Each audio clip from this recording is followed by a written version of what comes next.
Good afternoon, and thank y'all for being here today. I'm R.J. Larizza, the elected state attorney for the 7th Judicial Circuit. I asked y'all to be here today to announce what a lot of folks have been asking about. What are we going to do with the 12-year-old and the 14-year-old that have been arrested regarding an incident that occurred in the Enterprise area involving shots fired at law enforcement?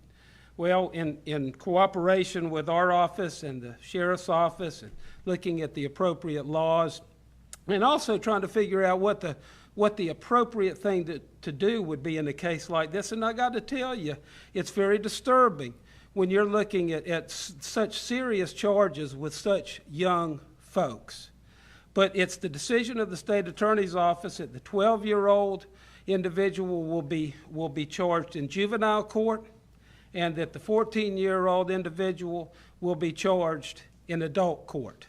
The charges for both individuals are identical, and I'm going to read them to you now. Count 1 is attempted first-degree murder of a law enforcement officer. If they were adults, they would be facing a mandatory life sentence if convicted. But the law for adults, even charged or juveniles, even charged in the adult system, is different because of what we call the Graham-Miller decisions, so that the judge would not necessarily have to impose a life sentence.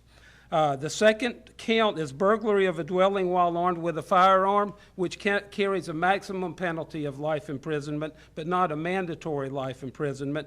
And the third charge is criminal mischief, felony criminal mischief, because of the damage done to the home of the individual whose home was in close proximity to the location where these two individuals were staying.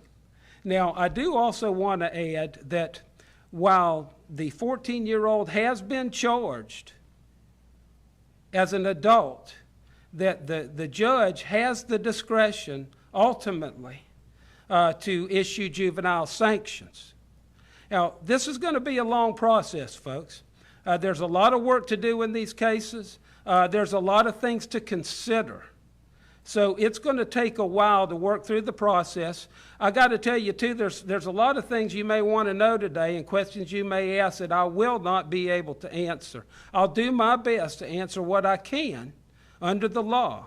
But at the same time, there's a lot of issues that surround individuals that are under the age of 18 and the criminal justice system, and so we have to respect and abide by those statutes and those other rules and requirements.